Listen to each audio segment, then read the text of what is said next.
Hello दोस्तों, आप सभी का स्वागत है आपके अपने YouTube channel Shukla coaching classes में। आज हम सभी शेषफल प्रमेय की सबसे लास्ट एक्सरसाइज जो है 6.4, ठीक है, इसको हम यहाँ पे सॉल्व करेंगे। तो इसके लिए सबसे पहला क्वेश्चन मैं आपको नोट करके लगवाता हूँ, ध्यान से देखिएगा। ये सारे के सारे क्वेश्चंस अच्छे से आपको समझ में आएंगे। पिछले जितने भी आपने एक्सरसाइजेस पढ़ी हुई हैं उन्हीं के सारे क्वेश्चंस इसमें इकट्ठे करके दे दिए गए हैं। टाइप उनका वही है। आपको बस पूरे धैर्य के साथ उन क्वेश्चंस को देख लेना है। पूरा वीडियो अगर आप अच्छे से देख लेंगे तो आप खुद ब खुद सारे क्वेश्चन को सॉल्व कर ले जाएंगे। ये आपका पहला क्वेश्चन था। आइए स्टार्ट करते हैं। देखिएगा, यहाँ पे क्या करेंगे, हम सबसे पहले x की वैल्यू निकाल लेंगे और x की वैल्यू को ही समीकरण में रख देंगे, ठीक है। जिससे हमें क्या होगा, यह एक गुणनखंड है या नहीं पता चल जाएगा। तो देखिएगा, यहाँ से हमें क्या करना है, सवाल दिया है कि गुणनखंड है या नहीं है, यही चीज़ आपको सिद्ध करनी है। तो सिद्ध करना है कि 3x - 2 3x cube plus x square minus 20x plus 12 के गुणनखंड है। तो आइए समझते हैं कैसे करेंगे। तो यहाँ से आप क्या करेंगे, 3x - 2 बराबर 0 कर दीजिए। अब आप क्या करेंगे, 3x को रहने दीजिए। यहाँ -2 है, अगर इसे हम पक्षांतर कर दें तो +2 हो जाएगा। फिर क्या करेंगे, x के साथ गुणे में है 3, तो x को इधर रहने देंगे, 2 को यहाँ लिख दें। 3 इधर गुणे में थे, इधर कहाँ जाएगी, भाग में, मतलब बटे में आ जाएगी। तो 2/3 क्या हो गया, x की वैल्यू हो गई। अब इसे क्या करेंगे, समीकरण में रख लेंगे हम। समीकरण नोट कर लीजिए, 3x cube plus x square minus 20x plus 12।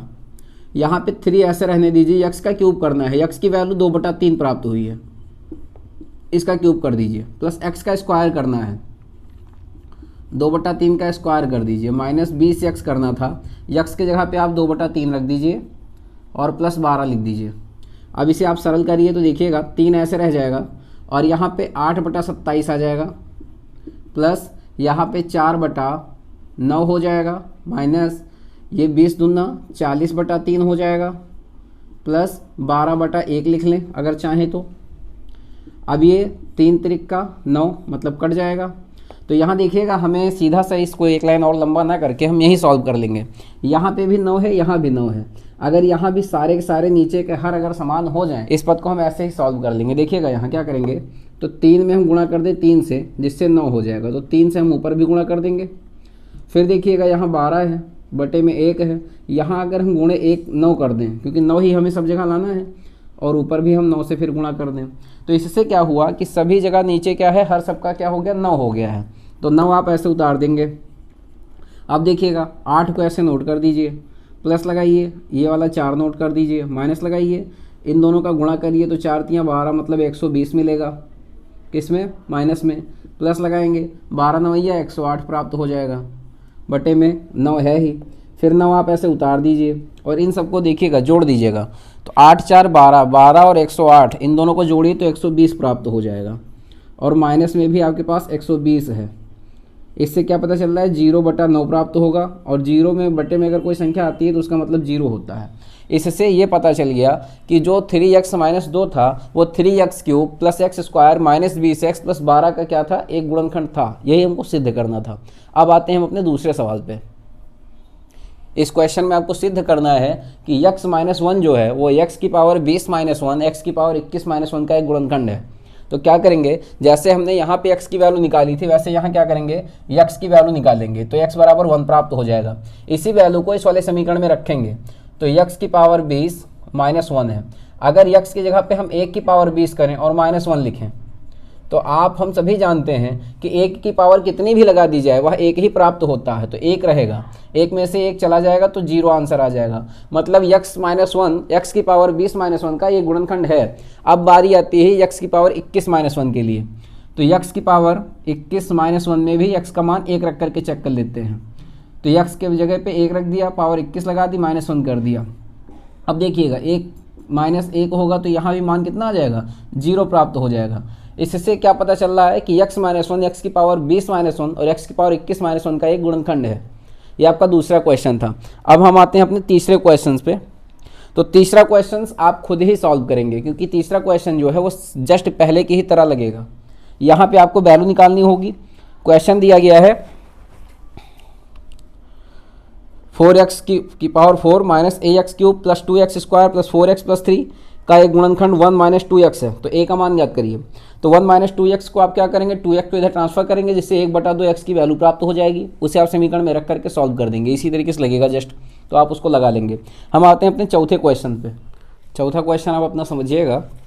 दिया गया है कि यदि R1 तथा R2 दो शेषफल हैं जब क्रमशः x³ + 2x² - 5ax + 7 को x + 1 तथा x³ + ax² - 12x + 6 को, इस वाले पद को x - 2 से विभाजित किया जाता है, तो R1 - R2 बराबर कितना, 20 प्राप्त होता है।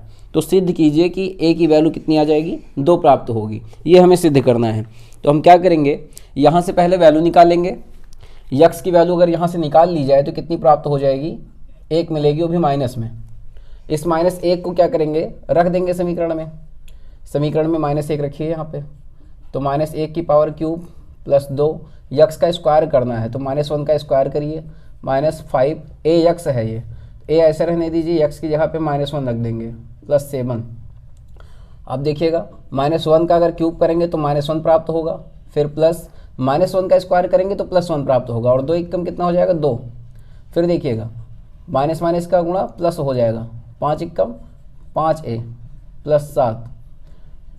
अब ये 7 और 2 9 हो जाएगा, 9 में से अगर हम 1 घटाएंगे तो कितना बचेगा, 8 और प्लस 5a। तो ये अपना क्या है, पहला समीकरण हो गया, इसको छोड़ दीजिए यहीं पे। अब आते हैं इस वाले पद पे। यहाँ से अगर x की वैल्यू निकाली जाएगी तो 2 प्राप्त होगा, इसे हम समीकरण में रख देते हैं। तो 2 का क्यूब करिए, प्लस ax² करना है, a को रहने दीजिए, x का स्क्वायर करना है तो आप 2 का स्क्वायर करिए, -12 गुणे 2 करिए, प्लस 6 नोट कर दीजिए। अब समझिएगा 2 का अगर क्यूब करेंगे तो कितना प्राप्त हो जाएगा, 8 आ जाएगा, प्लस यहाँ अगर 2 का स्क्वायर करेंगे तो कितना आ जाएगा, 4a प्राप्त हो जाएगा, -12 दूना 24 प्राप्त होगा, और प्लस 6, 8 और 6 कितना हो जाएगा, 14 हो जाएगा। 14 अगर 24 में से हम घटा दें तो इसे लिख सकते हैं 4 - 10, ये समीकरण 2 हो जाएगा। देखिएगा चूँकि 24 बड़ी संख्या है, उसके सामने माइनस लगा हुआ है, इसलिए 10 माइनस में बच जाएगा, ये समीकरण 2 हो जाएगा।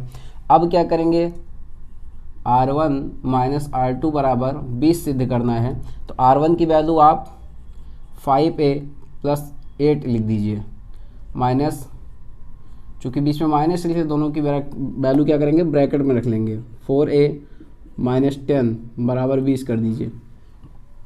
इतना करने के बाद हम क्या करेंगे, ब्रैकेट हटा देंगे, तो 5a + 8 माइनस 4a + 20 + 10 = 20। अब देखिएगा 5a में से 4a अगर घटाएंगे तो a प्राप्त होगा, और अगर 10 और 8 को ऐड करेंगे, अब देखिएगा 20 ऐसे रहने दीजिए, 18 को इधर माइनस में ले आएंगे, फिर a = 2 प्राप्त हो जाएगा।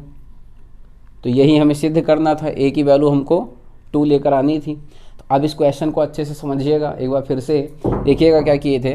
क्वेश्चन को हमने नोट किया, x + 1 से भाग करना था इस पद को, x - 2 से भाग करना था इस पद को, जिससे हमें 4a - 10 प्राप्त हुआ दूसरे समीकरण के तौर पे, और 5a + 8 या 8 + 5a समीकरण 1 के तौर पे प्राप्त हुआ है। फिर क्या रहा था कि R1 - R2 = 20 करके आप a की वैल्यू 2 लेकर के आइए।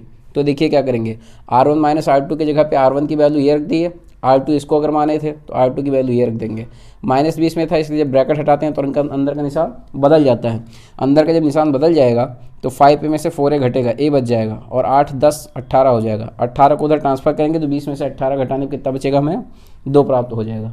ये आपका चौथा क्वेश्चन था, तो ये आपको बेहतर तरीके से समझ में आ गया होगा। अब आते हैं अपने 5वें क्वेश्चन पे। तो 5वां क्वेश्चन आपको जस्ट इसी तरीके से लगाना है जैसे ये क्वेश्चन लगा हुआ है। मैं आपको सीधे 6वां क्वेश्चन बता रहा हूँ आपका, उसको ध्यान से देखिएगा। ये आपका 6वां क्वेश्चन है जो कि मैंने बोर्ड पे नोट किया है। इस क्वेश्चन में भी सेम कंडीशन में जैसे आपने अभी 5वां क्वेश्चन देखा था वैसे ही लगाना है। 6वां क्वेश्चन क्या दिया है कि ax³ + 3x² - 3 व 2x³ - 5x + a, x - 4 से इसको भाग करना है, और फिर आपको सिद्ध करना है कि R1 बराबर R2 है और 2R1 - R2 बराबर 0, ये आना चाहिए। तो अब देखते हैं, देखिएगा अगर वहाँ से x की वैल्यू हम निकालें तो x की वैल्यू यहाँ से क्या प्राप्त हो जाएगी, 4 मिलेगी हमें। तो अब इस समीकरण में रखते हैं, a जहाँ x रखना है वहाँ आप 4 का क्यूब करिए, प्लस 3 x का स्क्वायर करना है तो आप 4 का स्क्वायर करिए, -3 नोट करिए। अब देखिएगा ए ऐसे रहने दीजिए, अगर 4 का क्यूब किया जाए तो 4 चौक 16 चौको 64 ए प्राप्त होगा। और प्लस यहाँ पे देखिएगा 4 चौक 16 तियाँ 48 -3, तो 64 ए प्लस 48 में से अगर हम 3 घटा दें तो कितना बचेगा 45। तो ये आपका समीकरण 1 मिल गया, या आप यूँ समझिए कि R1 की वैल्यू हमें मिल गई। यहाँ पे देखिएगा 2x क्यूब करना है तो 2 ऐसे नोट करिए, x का क्यूब करना है आप 4 का क्यूब करिए, -5x करना है इंटू 4 कर दीजिए प्लस a। फिर समझिएगा 4 का अगर क्यूब किया जाए तो 4 चौक 16 चौको 64, 64 दुना अगर किया जाए तो कितना आ जाएगा 128। अब देखिएगा -5 चौक 20 और प्लस a, यहाँ से इसकी वैल्यू देखिए तो 128 में से अगर हम 20 घटा दें तो कितना बचेगा हमारे पास 108 और प्लस a, ये वैल्यू किसकी हो जाएगी R2 की। अब देखिएगा R1 बराबर R2 करना है, तो R1 बराबर R2 जो कि फर्स्ट कंडीशन थी इनकी, तो R1 की वैल्यू यहाँ रखिए 64A प्लस 45 बराबर करिए 108 प्लस A। तो अब 64A है, इसको अगर इधर हम A को भेज दें इधर तो 64A माइनस A प्राप्त होगा, और बराबर में 108 ऐसे रहने दीजिए, 45 इधर प्लस में है, अगर इधर पक्षांतर करेंगे तो माइनस में आ जाएगा। यहाँ प्राप्त होगा 63A, और यहाँ मिलेगा 8 में 5 जाएगा 3 आ जाएगा, यहाँ पे 10 में से 4 घटाएंगे 6 मिल जाएगा। ठीक है, तो यहाँ से अगर आप A की वैल्यू निकालो तो 63 यहाँ पे है और 63 ही यहाँ बटे में जाएगा, जहाँ से हमें A की वैल्यू कितनी प्राप्त हो जाएगी 1। ठीक है, तो इससे क्या पता चल रहा है कि R1 बराबर R2 की वैल्यू कितनी मिल रही है 1 प्राप्त हो रही है। फिर हम आते हैं अपने सेकंड पोर्शन में। सेकंड पोर्शन हमारा क्या दिया था, सेकंड को यहाँ नोट करेंगे 2R1 minus R2 is equal to 0 लेकर, ध्यान से देखिएगा इसको कैसे सॉल्व करेंगे। यहाँ पे 2 ऐसे रहने दीजिए, R1 की वैल्यू कितनी दी गई थी 64A प्लस 45 माइनस R2 की वैल्यू जो दी गई थी वो थी 108 plus A is equal to 0 कर दीजिए। इसे कैलकुलेट करेंगे तो 64 दूना 128 A प्राप्त हो जाएगा, प्लस 45 दूना 90 मिलेगा, माइनस 108 को ऐसे नोट कर दीजिए, प्लस A जो था ये क्या हो जाएगा माइनस हो जाएगा, क्योंकि जब निशान बदल जाता है अगर बाहर माइनस लगा होता है तो। अब समझिएगा 128 में से अगर A घटा दें तो 127 A प्राप्त हो जाएगा, 90 108 में से अगर घटाएंगे तो यहाँ 18 प्राप्त होगा बराबर 0 के। अब समझिएगा 127 A को ऐसे रहने दीजिए, 18 इधर अगर माइनस में है, अगर उसे उस साइड में हम ट्रांसफ़र करेंगे तो ये 18 प्लस में आ जाएगा। फिर समझिएगा A को ऐसे रहने दीजिए, 18 ऐसे लिख दीजिए, 127 इधर गुणे में इधर कहाँ जाएगा बटे में, यानी A की वैल्यू हमें कितनी प्राप्त हुई 18 बटा 127। तो ये आपके छठवें क्वेश्चन का सॉल्यूशन था। इस क्वेश्चन को अगर आप चाहें तो फिर से समझ सकते हैं। यहाँ पे हमने x की वैल्यू निकाल करके समीकरण में रखी है, यहाँ भी x की वैल्यू निकाल करके समीकरण में रखी है, जिससे हमें 2 समीकरण प्राप्त हुए हैं। ये क्या था R1 था, ये R2 था, प्राप्त हुआ था। दोनों की वैल्यू हमने R1 बराबर R2 एक बार किया है, दोनों वैल्यू इधर उधर रख ली है बराबर के साइड में। यहाँ पे भी हमने दोनों वैल्यू रखी है, कैलकुलेशन कर दी है, आंसर आपको प्राप्त हो गया है। तो मैं उम्मीद कर रहा हूँ कि ये सारे क्वेश्चंस आपको अच्छे से समझ में आ गए हैं। अगर ये सारे क्वेश्चंस अच्छे से समझ में आए हैं तो चैनल को सब्सक्राइब कीजिएगा और बेल आइकन को भी प्रेस कीजिएगा। धन्यवाद।